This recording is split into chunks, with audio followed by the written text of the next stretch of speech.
Assalamualaikum warahmatullahi wabarakatuh. Salam dan bahagia rekan-rekan semua. Di sini saya akan mempresentasikan kerja kelompok di ruang kolaborasi modul 1.4 dalam pendidikan guru penggerak angkatan 8. Dengan tujuan pembelajaran 1. CGP dapat menganalisis kasus-kasus yang disediakan berdasarkan konsep-konsep inti dalam modul budaya positif bersama CGP lain dalam komunitas praktisi. 2. CGP dapat mempersembahkan hasil analisis studi kasus berdasarkan konsep-konsep inti dalam modul budaya positif. Pada sesi ini, kami melakukan kerja kelompok dengan ketentuan sebagai berikut. 1. Mempelajari kasus-kasus yang disediakan. 2. Melakukan analisis mendalam terhadap kasus-kasus yang disediakan dan menjawab pertanyaan-pertanyaan di tiap kasus yang disajikan. Kami, kelompok 2 yang tergabung dalam 1. Dedi Prabowo, 2. Ernawati, dan 3. Binti Soliha.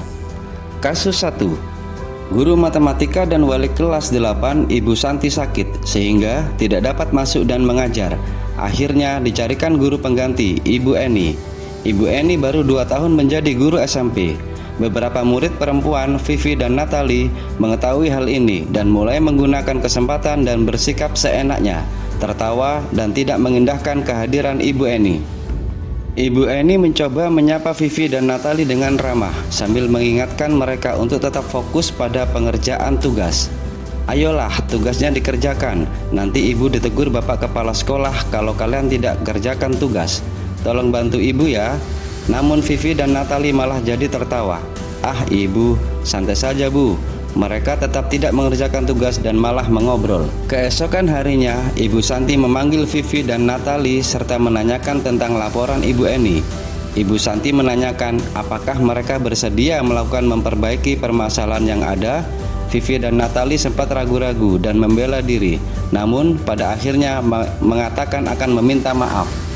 Ibu Santi menanggapi bahwa tindakan itu boleh saja dilakukan bila mereka sungguh-sungguh ingin meminta maaf.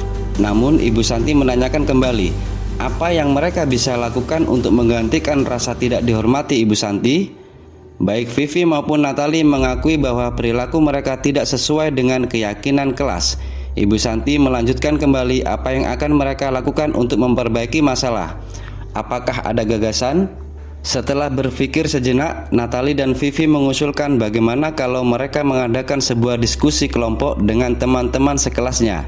Tema yang mereka pilih adalah penerapan keyakinan kelas, terutama tentang sikap saling menghormati dan bagaimana penerapannya di kehidupan sehari-hari di sekolah. Usulan kedua adalah mengirim email kepada Ibu Eni tentang gagasan mereka tersebut. Mereka pun memberitahu Ibu Eni bahwa mereka telah memberitahu kepala sekolah, Pak Hasan, bila lain waktu ada ketiadaan guru, maka mereka akan mengusulkan Ibu Eni sebagai guru pengganti. Berikutnya pertanyaan dan jawaban. Dalam kasus di atas, langkah-langkah restitusi apa saja yang sudah dijalankan oleh Ibu Santi? 1. Validasi tindakan yang salah, yaitu Vivi dan Natali sempat ragu-ragu dan membela diri, namun pada akhirnya mengatakan akan meminta maaf. Ibu Santi menanggapi bahwa tindakan itu boleh saja dilakukan bila mereka sungguh-sungguh ingin meminta maaf. 2. Menanyakan keyakinan, yaitu apa yang akan mereka lakukan untuk memperbaiki masalah. Apakah ada gagasan? Menurut Anda, apakah restitusi yang diusulkan Vivi dan Natali sudah sesuai dengan pelanggaran yang telah dibuat? Apakah langkah-langkah restitusi yang telah diusulkan mereka? Menurut kami, restitusi yang diusulkan Vivi dan Natali sudah sesuai dengan pelanggaran mereka. Adapun langkah-langkah restitusi yang diusulkan mereka, yaitu pertama, mereka akan mengadakan sebuah diskusi kelompok dengan teman-teman sekelasnya. Tema yang mereka pilih adalah penerapan keyakinan kelas, terutama tentang sikap saling menghormati dan bagaimana penerapannya di kehidupan sehari-hari di sekolah. Usulan kedua adalah mengirim email kepada Ibu Eni tentang gagasan mereka tersebut. Mereka pun memberitahu Ibu Eni bahwa mereka telah memberitahu kepala sekolah, Pak Hasan, bila lain waktu ada ketiadaan guru, maka mereka akan mengusulkan Ibu Eni sebagai guru pengganti. Dalam kasus di atas, posisi apakah yang telah diambil oleh Ibu Eni dalam menangani Vivi dan Natali? Jelaskan jawaban Anda. Posisi yang telah diambil oleh Ibu Eni dalam menangani Vivi dan Natali ada di posisi pembuat merasa bersalah. Hal ini ditunjukkan pada kalimat, ayolah, tugasnya dikerjakan. Nanti ibu ditegur bapak kepala sekolah kalau kalian tidak kerjakan tugas. Tolong bantu ibu ya. Jika Anda adalah Pak Hasan, bagaimana Anda menyikapi langkah yang ditempuh Ibu Santi? Jika kami sebagai Pak Hasan, kami akan memberi masukan kepada Ibu Santi tentang langkah-langkah segitiga restitusi secara lengkap. Hal ini dikarenakan pada kasus Vivi dan Natali, Ibu Santi belum memunculkan tahapan menstabilkan identitas. Berikutnya untuk kasus 2 akan dilanjutkan oleh rekan saya, Ibu Erna. Silakan Ibu Erna. Terima kasih Pak Dedi. Kasus 2. Sabrina hari itu bangun terlambat dan terburu-buru sampai di sekolah. Dia pun akhirnya sampai di gerbang sekolah, tapi baru menyadari kalau tidak menggunakan sepatu hitam seperti tertera di peraturan sekolah. Di depan pintu kelas, Bapak Lukman memperhatikan sepatu Sabrina yang berwarna coklat. Sabrina berusaha menjelaskan bahwa dia terburu-buru dan salah mengenakan sepatu. Pak Lukman menanyakan Sabrina apa peraturan sekolah tentang seragam warna sepatu. Sabrina menjawab sudah mengetahui sepatu harus berwarna hitam, namun terburu-buru dan salah mengenakan sepatu, selain tidak mungkin kembali pulang karena rumahnya jauh sekali.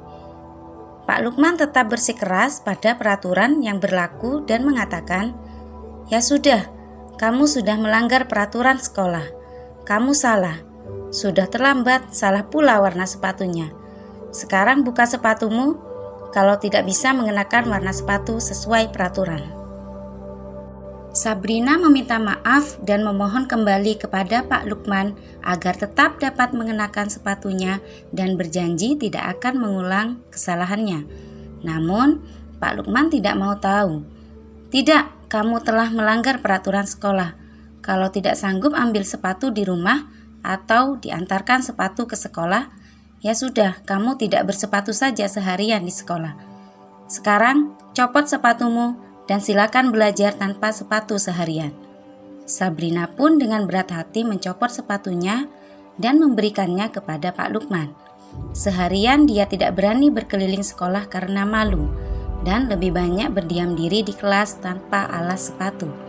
Dalam kasus di atas, sikap posisi apakah yang diambil oleh Bapak Lukman?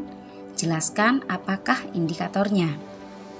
Posisi yang diambil Bapak Lukman adalah penghukum, yaitu terdapat pada kalimat, "Tidak, kamu telah melanggar peraturan sekolah. Kalau tidak sanggup ambil sepatu di rumah atau diantarkan sepatu ke sekolah, ya sudah, kamu tidak bersepatu saja seharian di sekolah. Sekarang copot sepatumu dan silahkan belajar tanpa sepatu seharian." Pertanyaan selanjutnya, bila Bapak Lukman mengambil posisi seorang manajer, apa yang akan dikatakannya? Pertanyaan-pertanyaan seperti apakah yang akan diajukan ke Sabrina? Jelaskan. Bila Bapak Lukman mengambil posisi seorang manajer, pertanyaan-pertanyaan yang akan diajukan ke Sabrina yaitu: yang pertama, menstabilkan identitas. "Sabrina, sepatunya warna apa ya yang kamu pakai? Kamu tahu tidak warna yang harus dipakai?" Selanjutnya, validasi tindakan yang salah. "Sabrina, kamu pasti punya alasan memakai sepatu warna coklat." Dan yang terakhir yaitu menanyakan keyakinan. Dengan bertanya, "Sabrina, bagaimana cara kamu memperbaiki masalah ini?" Pertanyaan terakhir, kira-kira bila Anda adalah kepala sekolah di sekolah tersebut, nilai kebajikan apa yang ingin dituju oleh peraturan harus berwarna hitam? Bagaimana Anda menyikapi langkah yang diambil Pak Lukman mengenai kasus tersebut? Nilai kebajikan yang ingin dituju oleh peraturan harus berwarna hitam adalah nilai kesetaraan. Untuk menyikapi langkah yang diambil Pak Lukman mengenai kasus tersebut, yaitu dengan memanggil Pak Lukman untuk berdiskusi bersama tentang 5 posisi kontrol. Kemudian memberikan penjelasan bahwa seharusnya dalam menangani suatu kasus harus berada pada posisi manajer. Kasus 3 akan dilanjutkan oleh rekan saya, Ibu Binti. Terima kasih Bu Erna. Kasus 3. Ibu Dani sedang menjelaskan pelajaran bahasa Inggris di papan tulis. Namun, beliau memperhatikan bahwa Fajar malah tidur-tiduran dan tampak acuh tak acuh pada pelajarannya. Fajar, coba jawab pertanyaan 3. Maju ke depan dan kerjakan di papan tulis. Fajar pun tampak malas-malasan maju ke depan. Dan sesampai di depan papan tulis pun, Fajar hanya diam terpaku sambil memegangi buku bahasa Inggrisnya dan memainkan spidol di tangannya. Ayo Fajar, makanya jangan tidur-tiduran, lain kali perhatikan. Sudah sana, duduk kembali. Kira-kira siapa yang bisa? Fajar pun kembali duduk di bangkunya. Hal seperti ini sudah sering sekali terjadi pada Fajar. Seperti tidak memperhatikan, acuh tak acuh, dan nilai-nilainya pun tidak terlalu baik untuk pelajaran bahasa Inggris. Pada saat ditegur oleh Ibu Dani, Fajar hanya menjawab, "Tidak tahu, Bu." Ibu Dani pun menjawab lirih, "Gimana kamu Fajar? Kamu tidak kasihan sama ibu ya?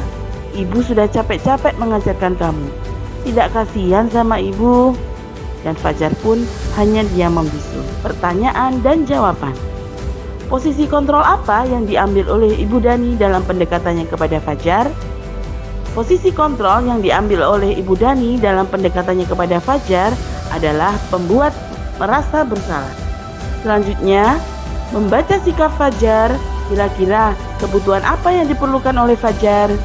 Kebutuhan yang diperlukan oleh Fajar adalah kebutuhan kasih sayang dan rasa diterima, serta kebutuhan akan kesenangan. Selanjutnya, bila mana Ibu Dani mengambil posisi pemantau, apa yang akan dilakukan atau dikatakan olehnya? Pertanyaan-pertanyaan seperti apa yang akan diajukan? Jelaskan. Jika Ibu Dani mengambil posisi pemantau, maka pertanyaan-pertanyaan yang akan diajukan yaitu, "Fajar, kamu tahu tidak apa yang harus kamu lakukan ketika ibu sedang menerangkan? Terus, yang kamu lakukan apa barusan? Kalau seperti itu, konsekuensi apa yang harus kamu terima?" Pertanyaan selanjutnya, apabila Anda adalah kepala sekolah di sekolah Fajar dan mengetahui hal ini, bagaimana tindak lanjut Anda? Jika kami sebagai kepala sekolah di sekolah Fajar, maka tindak lanjut yang akan dilakukan adalah dengan memanggil Ibu Dani untuk berdiskusi bersama tentang 5 posisi kontrol dan memberikan penjelasan bahwa kita harus berada pada posisi manajer. Selanjutnya, memanggil Fajar dengan memberi motivasi kepada Fajar melalui posisi manajer dengan tahapan segitiga restitusi. Dengan harapan Ibu Dani juga mendapatkan suatu pembelajaran bagaimana posisi manajer tersebut. Untuk kasus 4, saya kembalikan kepada rekan saya Pak Dedi. Silahkan Pak Dedi. Terima kasih Bu Binti. Berikutnya kasus 4. Anto dan Dino sedang bermain bersama di lapangan basket dan tiba-tiba terlibat dalam sebuah pertengkaran adu mulut. Dino pun menjadi emosi dan mengadakan kontak fisik, menarik kemeja Anto dengan kasar sampai 3 kancingnya terlepas. Pada saat itu guru piket langsung melerai mereka dan membawa mereka ke ruang kepala sekolah. Ibu Suti sebagai kepala sekolah berupaya menenangkan keduanya, terutama Dino. "Dino, sepertinya kamu saat ini sedang marah sekali." Mendengar itu, Dino pun mengalir bercerita tentang kekesalan hatinya. Ibu Suti pun melanjutkan bahwa membuat kesalahan adalah hal yang manusiawi dan bahwa mempertahankan diri adalah hal yang penting. Namun, meminta Dino memikirkan cara lain yang mungkin lebih efektif karena saat ini Dino berada di ruang kepala sekolah. Suti melanjutkan bertanya tentang keyakinan sekolah yang disepakati, serta apakah Dino bersedia memperbaiki kesalahan yang telah dilakukan terhadap Anto. Dino pun akhirnya perlahan mengangguk. Kemudian Ibu Suti balik bertanya kepada Anto, hal apa yang bisa dilakukan Dino untuk memperbaiki masalah? Anto menjawab, "Saya perlu kancing saya diperbaiki, Bu. Ibu saya akan sangat marah kalau melihat kancing baju saya sampai copot 3 kancing begini." Ibu Suti pun kembali bertanya ke Dino, apakah yang akan dia lakukan untuk menggantikan 3 kancing Anto yang terlepas? Dino berpikir sejenak, namun menjawab, "Wah, tidak tahu Bu. Saya lem kembali mungkin ya Bu. Ibu Suti berpikir sebentar dan menanggapi, kalau dilem akan mudah terlepas kembali Dino. Bagaimana kalau kamu menjahitkan saja? Bersediakah kamu? Dino tampak ragu-ragu dan menanggapi, menjahit? Mana saya tahu Bu. Bagaimana menjahit Bu? Ibu Suti meneruskan, apakah kamu bersedia belajar menjahit? Dino berpikir sejenak, memandang ke meja Anto dan menanggapi, yang mengajari saya siapa Bu? Dengan cepat Ibu Suti menjawab, Pak Irfan, guru tata busana. Dino kembali diam sejenak, memandang ke meja Anto yang tanpa kancing. Akhirnya Dino mengangguk tanda menyetujui dan sepanjang siang itu Dino belajar menjahit dan memperbaiki kemeja Anto. Terakhir kali terlihat kedua anak laki-laki tersebut, Dino dan Anto, pada jam pulang sekolah. Mereka sudah bercengkrama dan bersenda gurau kembali. Pertanyaan dan jawaban. Posisi kontrol apa yang telah dipraktekkan oleh kepala sekolah Ibu Suti? Hal-hal apa saja yang dilakukannya sehingga Anda berkesimpulan demikian? Posisi kontrol yang telah dipraktekkan kepala sekolah Ibu Suti adalah posisi manajer. Karena pada kasus tersebut, Ibu Suti berusaha menggiring Anto dan Dino memahami masalah yang sedang mereka hadapi dan mengarahkan mereka untuk mencari solusi terbaik dalam menyelesaikan masalah tersebut. Bahkan, Ibu Suti memberikan tanggung jawab kepada Dino untuk menjahitkan kancing baju Anto sesuai dengan permintaan Anto. Dalam kasus tersebut, bagaimana Dino dikuatkan, bagaimana Anto dikuatkan oleh Ibu Suti? Dalam kasus tersebut, Dino dikuatkan oleh Ibu Suti dengan pertanyaan, apakah Dino bersedia memperbaiki kesalahan yang telah dilakukan terhadap Anto? Selanjutnya, untuk menguatkan Anto, Ibu Suti menanyakan, hal apa yang bisa dilakukan Dino untuk memperbaiki masalah? Kira-kira nilai-nilai kebajikan keyakinan sekolah apa yang dituju dalam kasus tersebut? Jelaskan. Nilai kebajikan yang dituju pada kasus ini adalah berakhlak mulia dan bertanggung jawab. Berakhlak mulia ditunjukkan dari Bu Suti yang membantu Dino dan Anto menyelesaikan masalah yang terjadi pada mereka agar hubungan mereka menjadi baik kembali. Bertanggung jawab terlihat dari Dino yang diberikan tanggung jawab Bu Suti menjahitkan kancing baju milik Anto untuk menyelesaikan masalah yang terjadi. Demikianlah presentasi dari kelompok kami. Mohon maaf jika ada yang kurang berkenan. Mudah-mudahan bermanfaat. Terima kasih. Wassalamualaikum warahmatullahi wabarakatuh.